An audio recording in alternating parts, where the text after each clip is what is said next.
Amigos, hoy tenemos invitado a las 8 de la mañana, pero mientras vamos a referirnos a una noticia que hoy es un titular importante, y es que un consorcio chino y el gobierno de Panamá han firmado una adenda para el reinicio de los trabajos del cuarto puente sobre el canal de Panamá, con un costo ajustado de 1.372 millones de dólares.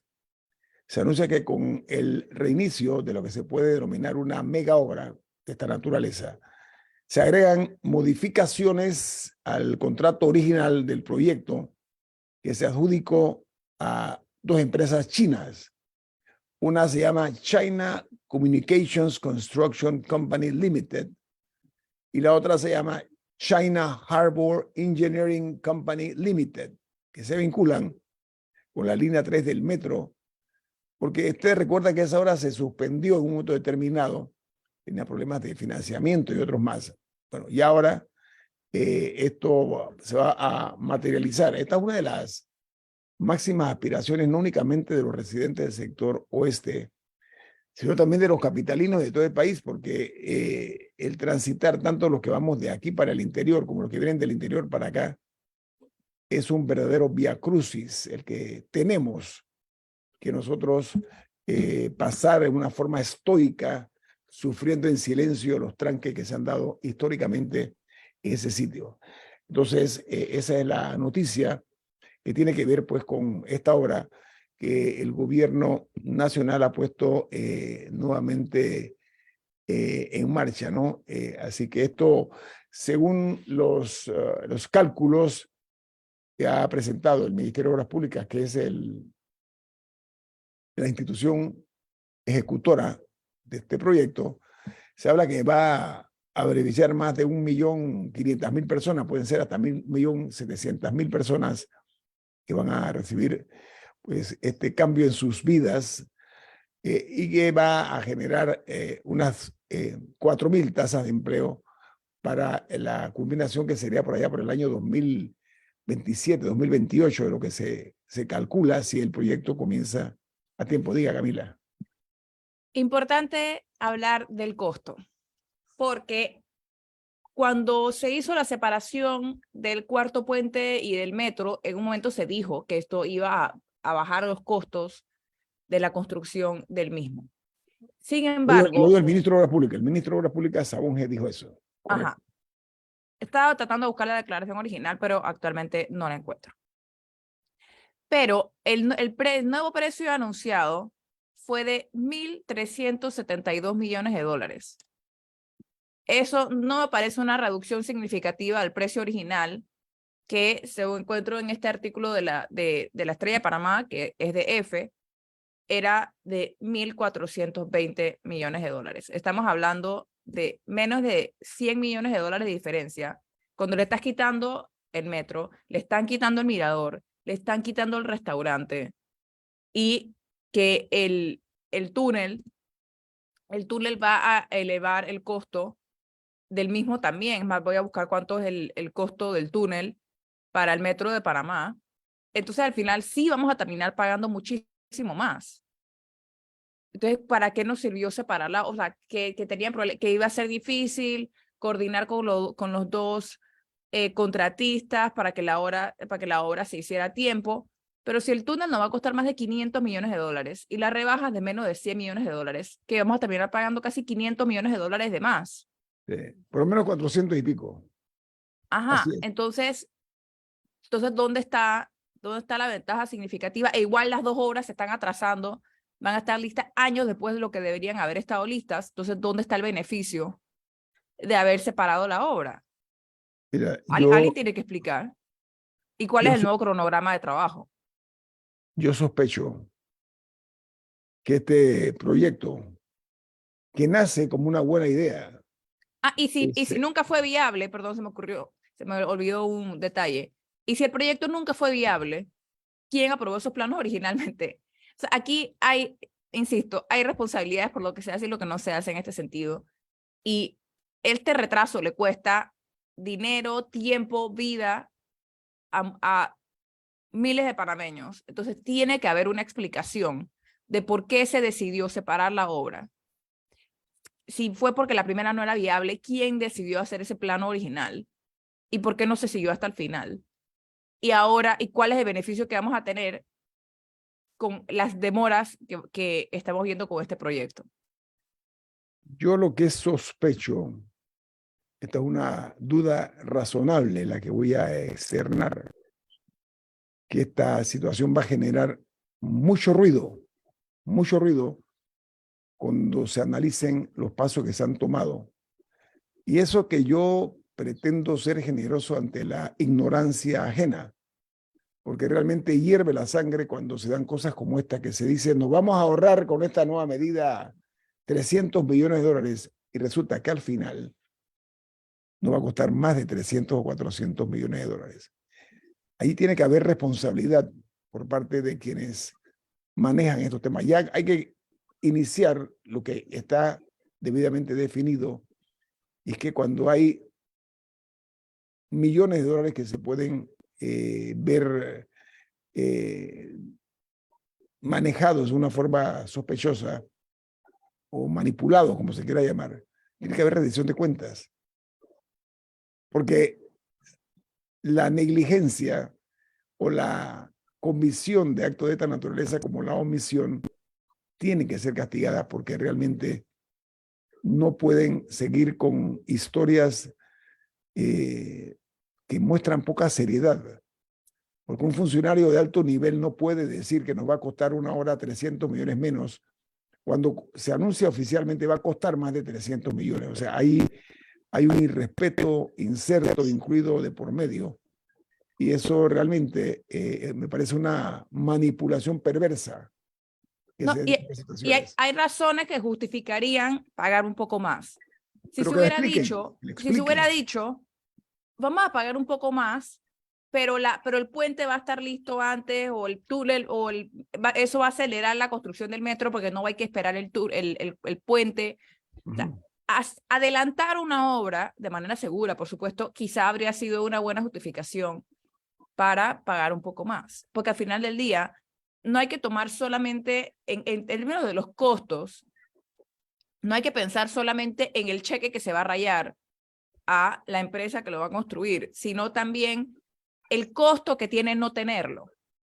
O sea, la diferencia que habría hecho eso. Y estos años de demora, yo no sé cómo se podría hacer ese cálculo, pero hay que sumárselos a estos 500 millones de dólares, porque no es solamente lo que se raya en el cheque, sino las oportunidades perdidas, el tiempo perdido, las afectaciones a las personas. Todo eso hay que sumarlo como un costo escondido dentro de las demoras a estos dos proyectos. Amigos, este proyecto, Cuarto Poder sobre el Canal, fue adjudicado en el año 2018.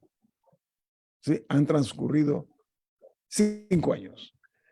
Se le otorgó o se le adjudicó a una empresa china, un consorcio realmente chino, que se llama Panamá Cuarto Puente, CPCP. Lo conforman, como dije, las empresas China Communications Construction Company Limited y China Harbor Engineering Company Limited, con un costo de 1.420 millones de dólares, pero que tenía una vinculación con la línea 3 del metro. Lo que se dijo en su momento es que había problemas de financiamiento, recuerdan, si no están para tenerlo presente, y que se iban a hacer una serie de cambios en el diseño original, lo que provocó que la obra se detuviera en el año 2020. Entonces, cuando se dan este tipo de situaciones, las experiencias que hemos vivido en los últimos años en proyectos de esta naturaleza, que se licitan por un monto y terminan costándonos muchísimo más, ya nos sobran las heridas en el cuerpo social de este país. Diga, Camila. Imagínense, me acabo de meter a la página del MOB, porque quería buscar las especificaciones del proyecto. Y en la ficha técnica de estos, en la página del MOB, dice duración y fecha de entrega. Dice 4 de junio de 2023, porque dice que eran 4 años y medio de construcción. O sea que todavía está con los detalles asumiendo el inicio de la obra en 2018. Es más, yo recuerdo que el presidente Varela puso la primera piedra unos días antes de las elecciones. Y según esto iba a estar el 4 de junio de este año. O sea, que ahora hay que pensar que les va a tomar, ¿qué? 4 años construirlo. Sí, 4 o Porque 5. no he visto la nueva fecha, por lo menos si la han anunciado, yo no la he visto. Pero si vemos abajo en los avances del proyecto, insisto, en la página del MOP, avance físico 1%. Y no sé qué tan actualizado estará este 1% en la página del MOP. Y también habla que aquí que el monto total de la obra, imagínense, bueno, acá el monto que da es distinto al que tenía la Estrella de Panamá, aquí habla de 1.518 millones de dólares. Bueno, eso incluía en parte el mantenimiento también, pero igual No, el perfecto. ahorro no es lo que se prometió. Pero estoy viendo aquí que dice que se ha eliminado la etapa de mantenimiento toda vez que se evalúa otorgar en concesión administrativa el proyecto.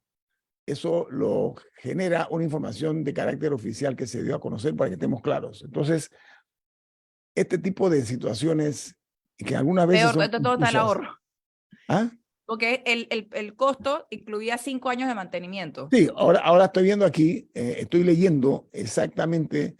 Dice, en adición se ha eliminado la etapa de mantenimiento toda vez que se evalúa otorgar en concesión administrativa el proyecto, de acuerdo a información oficial, dice el diario La Estrella de Panamá, que es la decana del periodismo panameño, que es el medio impreso que tiene esta noticia, que me parece importante porque los bancos que están hasta este momento mencionándose en el proyecto son el Banco de Santander, que es uno de los grandes bancos internacionales. Uno se llama Mizuho o Mizuho, que sospecho que es un banco chino, y Banismo, que son los que tendrán que ver con un costo de 716.5 millones de dólares que avalada el Ministerio de Economía y Finanzas en este megaproyecto, en esta super obra que se anunció en el gobierno de Juan Carlos Varela y que todavía no está en funcionamiento, ni siquiera en la iniciativa de poner los primeros pasos sobre ese territorio. Ahora, los desembolsos se van a llevar a cabo en el año 2026, dependiendo de los recursos establecidos al MOP. Esto lo recoge un comunicado oficial. Lo que según este comunicado, reitero, estoy citando, dice que esta transacción es lo que garantizará la entrega al país de tan importante obra. Eso es lo que dice la información. Pero además, este cuarto puente sobre el canal, la verdad sea dicha, estos años perdidos realmente deben llamarnos la atención porque ahí se fueron 4 años de la vida de decenas de miles de panameños que a diario pasan las de el hermano de Abel, que se llama Caín, ¿no? Pasan la triste realidad de permanecer en sus autos o en el transporte 2 horas o más para venir Mucho más. a la capital. Y eso en las madrugadas, la gente tiene que madrugar, lo cual es un castigo para estas personas que pierden ese tiempo en sus, repito, en su calidad de vida, pero sobre todo en el vínculo con sus familias. El entorno familiar se ve afectado. Igual ocurre cuando van de regreso aquí de la capital de la República hacia el sector oeste, se pierden. Yo he hablado con gente que reside allá, que son 2 horas y pico. Así que ojalá se le meta velocidad a este proyecto. Vamos al corte comercial. Esto es Info Análisis, un programa para la gente inteligente. Amigos de Infoanálisis, hay algo que debe inquietarnos a todos y es el constante hecho real, crudo, pero además de eso brutal, de los casos de niñas menores de edad que son abusadas sexualmente. En la provincia de Veraguas se conoció ayer que una niña de 10 años de edad la llevaron al hospital porque tenía vómitos, se sentía mal, pues la llevaron al médico, 10 años de edad. y resulta que esta niña estaba embarazada. 10 años de edad. Eso en Veraguas. Pero también hay el caso de otra niña, en este caso de 13 años de edad, que fue abusada sexualmente por un hombre de 60 años. La pregunta que yo me hago es la siguiente. ¿Qué se va a hacer no únicamente para detener este tipo de exceso y de abuso, porque donde incluso hay veces que hay familiares metidos de por medio y amigos de las familias, cuando se En ven muchos casos. las estadísticas, ¿no? Las estadísticas así lo reflejan. Debe hacerse algo para que se castigue a estos monstruos, a estos criminales, y los llamo criminales porque le dañan la vida, le dañan el futuro a estas menores de edad. Y eso no puede quedar en el anecdotario. Hay que hacer un crudo diagnóstico de esa realidad. Hay muchos casos que se dan en los campos del interior, allá en el Panamá profundo, y otros en pequeñas comunidades que no se conocen a través de los medios.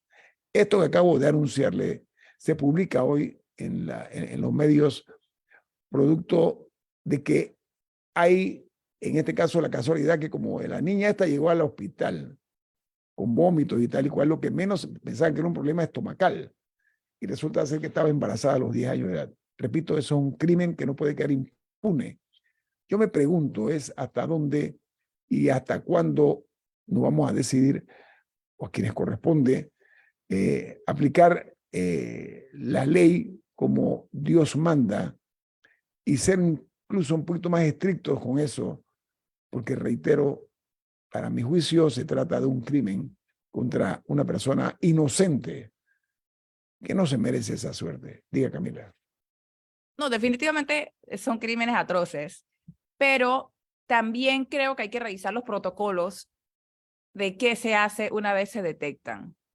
Hoy, de hecho, hay una, no sé si llamarlo una protesta, pero hay un evento que va entre un grupo de abogadas de mujeres que están tratando de impulsar una demanda contra el Estado por el manejo, no sé si recuerdan el caso de una niña de 8 años que la obligaron al final del día, porque ella no tenía manera de decidir por sí misma, a completar un embarazo y al final le tuvieron que hacer una cesárea. Y que hubo acusaciones sobre si se demoraron a propósito para poder decir que, ay, no, es que ya es muy tarde, ya no podemos hacer nada, o si verdaderamente se siguieron los protocolos. Bueno, hay un grupo de mujeres que hoy va a haber, lo que hay hoy es una audiencia de revisión del archivo de una denuncia que están haciendo en nombre de esta niña contra el Estado panameño no recuerdo el caso, el cargo en particular, pero a mí me parece también, o sea, una niña de 8 años no tiene manera de decidir sobre lo que significa completar un embarazo. Y siento que, tomando en cuenta que claramente hay muchos casos de niñas de 10 años, muy jóvenes, extremadamente jóvenes, cuáles son los protocolos del Estado para lidiar con la situación una vez se detecta, por lo menos en las que quedan embarazadas, para las que quedan embarazadas hay que pensar en las cientos que no. Pero creo que el Estado le está fallando a estas niñas a no tener protocolos lo suficientemente claros o efectivos, a no ser que sí existan y no nos enteremos, pero creo que también eso hay que revisarlo. Una niña de 8 años no tiene por qué ser forzada a ser madre. Por favor, mira, pero además de eso, amigos oyentes, aquí me informa una distinguida oyente.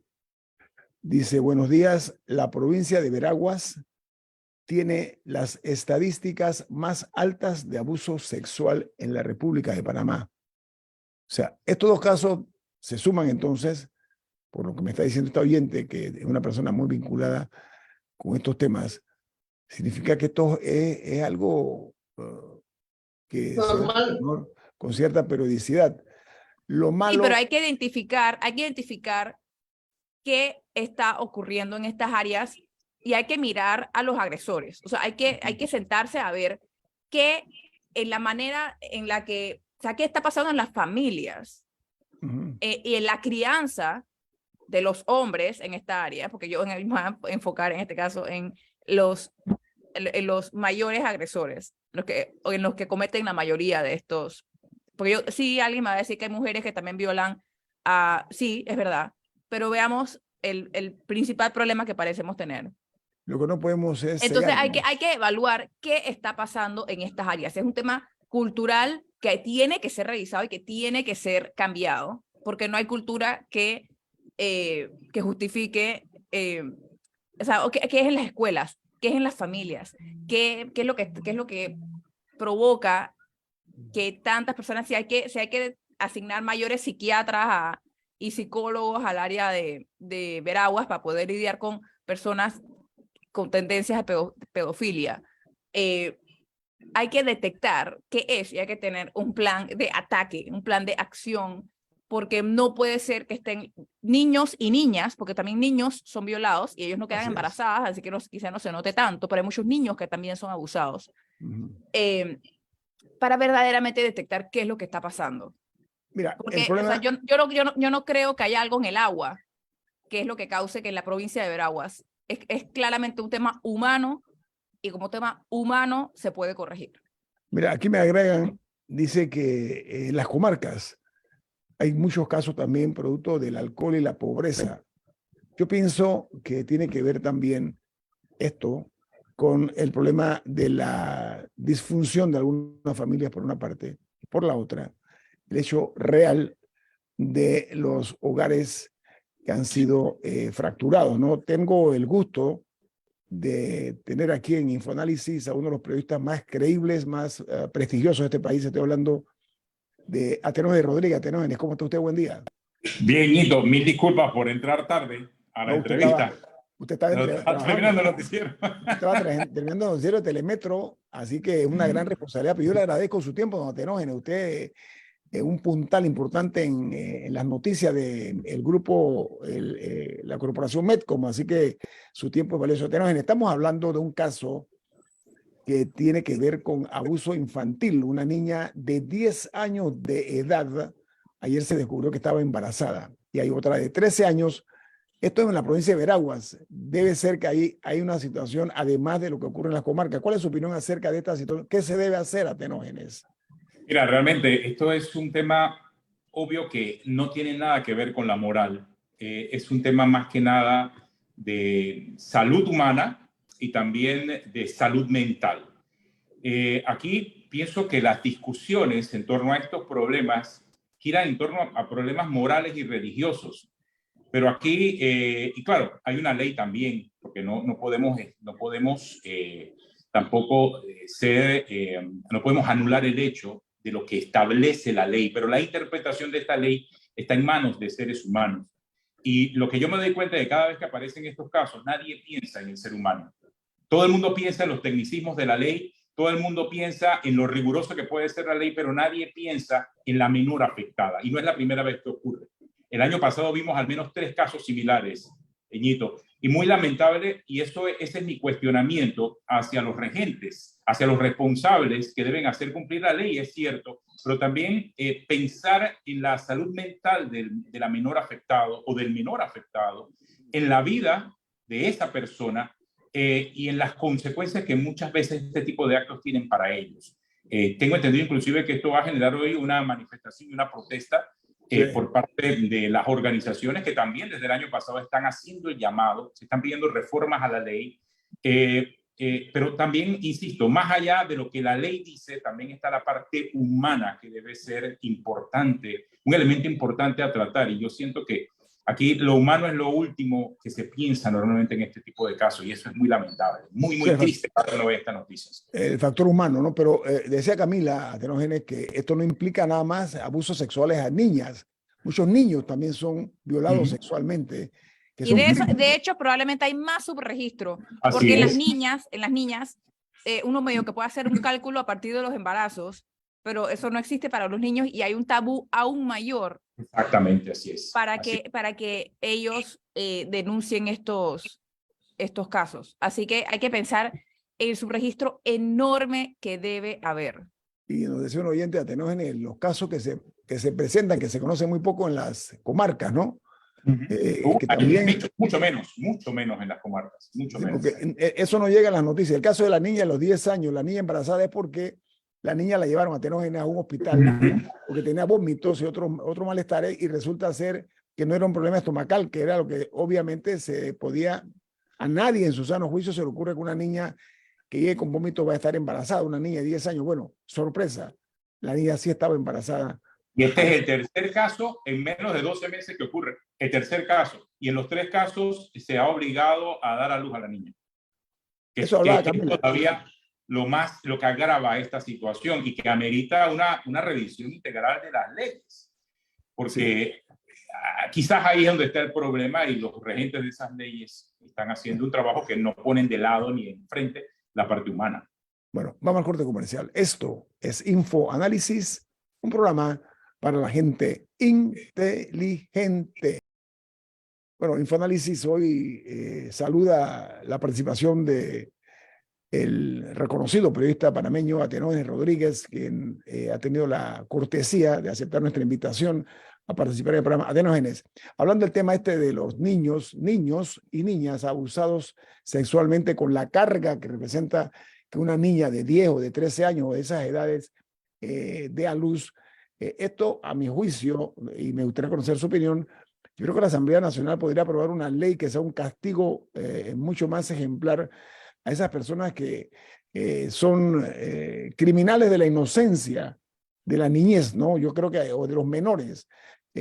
Aunque dice algunos sectores que no basta con el castigo. Yo sí creo que el castigo es una fórmula para mandar una señal de que estamos viendo y que eso no quede impune, ¿no? Total, y además, mira, más allá de la sanción, también hay muchas de las propias autoridades se escudan en elementos culturales que están directamente vinculados a este tipo de violencia hacia los menores. Pero no hay cultura que pueda ir por encima del derecho que tiene un niño de disfrutar de una niñez sana. Entonces, creo que sí se necesita obviamente una reforma, pero esa reforma también debe ir de la mano de una sensibilización, no solamente del Ministerio de Desarrollo Social, sino de todas las autoridades locales que muchas veces son las que expiden permisos, por ejemplo, del consumo y expendio de bebidas alcohólicas. Y sabemos que en estas comunidades el alcoholismo genera otros problemas: violencia intrafamiliar, violencia hacia los menores, maltrato hacia los menores, maltrato hacia la mujer. Pero con todo y eso, y con todo el trabajo social que se puede hacer, esa autoridad local muchas veces no está sensibilizada ante esos problemas. Y cuando vas a ver la cantidad de permisos de expendio de bebidas alcohólicas que se dan en estas comunidades, los números son asombrosos. O sea, tú te quedas pasmado sabiendo el problema social que eso genera. Entonces, la misma autoridad, que a la vez también cobra lo que representa ese tipo de permisos, no se involucra en el proceso y se escuda detrás de lo que puede ser un problema cultural, pero no va al fondo, ni piensa en el derecho humano que tiene esa víctima, ni la mujer, ni el menor en este caso. Pero si bien el alcohol puede ser un agravante, no es, siento yo, que no es la causa. Hay muchísimas personas que tienen problemas de alcohol, pero nunca andan por ahí agrediendo sexualmente ni a adultos, ni a niños, ni a niñas. Entonces, insisto en que en la necesidad de psiquiatras, psicólogos, porque al final del día muchas veces el abuso sexual no tiene nada que ver con el acto sexual en sí, sino más por temas de poder, por ejemplo, o no sé, hay tantas cosas que hay que ver aquí y hay que ver más allá de la sanción y más allá de si es el alcohol. Hay algo ahí, hay una raíz ahí. Pero mira, yo quiero aportar algo. Que tenemos que ver cómo se detecta y cómo se cambia. Esta es una cadena nacional, cubre todo el país. Y yo, si quieres mandar un mensaje, enviar un mensaje en la siguiente dirección. Hay lo que se llama las caricias prohibidas. Los padres tienen que estar muy atentos a esos amigos familiares que son tocones. El término se me acaba de ocurrir, ¿no? Que se la pasan tocando y acariciando niños ajenos, ¿ok? Que en una forma subrepticia puede en alguna manera ser motivo del inicio de un abuso. Entonces, hay que enseñarle a los niños en las escuelas. Propongo que el Ministerio de Educación le enseñe a las niñas y a los niños cuidarse de las caricias prohibidas. En eso no se toma en cuenta en Panamá, en otros países se hace, ¿no? Como medida preventiva, estoy hablando para advertir a los niños de ese tipo de excesos, porque yo he visto, a mí me ha llamado, y una vez llamé la atención a una persona que estaba actuando de una forma para mi juicio sospechosa, se enojó conmigo, pero se lo dije directamente. Usted no tiene ningún derecho a tocar a esta niña de esa manera, ¿no? No sé hasta dónde cree que eso pueda tener algún tipo de efecto atenógenos o alguna otra propuesta que se le ocurra a usted, porque hay que detener esto, hombre. Son crímenes de lesa humanidad. Atenógenes, ¿qué dice usted al respecto? Parece que Creo que la señal se le congeló. Se congeló. El punto aquí, amigos, es que no basta. También hay, siempre se cree que este problema viene teñido con las clases sociales bajas. No, eso está en todos los sectores. Sí, este problema está en todas las clases sociales de baja, en todas las clases sociales. Sí. No creamos que esto nada más es en los campos, ¿no? En la ciudad, en los buenos barrios. Se da el caso de abuelos que abusan de sus nietos o de sus nietas. Entonces, estamos estigmatizando a los pobres. Sí, es un Cuidado con esto. Eso puede ser peligroso. Atenógenes, antes que se nos vaya el tiempo, Rubén ha traído un tema que me parece oportuno. Él dice, no se debe estigmatizar, él dice, lo cito, a la gente del campo, o sea, a la gente del interior de la República. Total. Ni tampoco a los pobres, porque esto ocurre en todos los estratos sociales, dice el señor Murgas. Es un buen punto. ¿Usted qué opina de eso? Yo estoy completamente de acuerdo con Rubén. ¿Qué ocurre? Se ve agravado, ¿ah? Y de igual forma, como decía Camila, no es la única razón el consumo de bebidas alcohólicas, pero el consumo de bebidas alcohólicas de forma irresponsable agrava la situación, sobre todo en comunidades apartadas. Pero también no es un drama solamente del entorno rural, es un drama que afecta el entorno urbano. ¿Y qué ocurre en el entorno urbano? El silencio muchas veces acompaña ese tipo de abusos, y ese es el problema.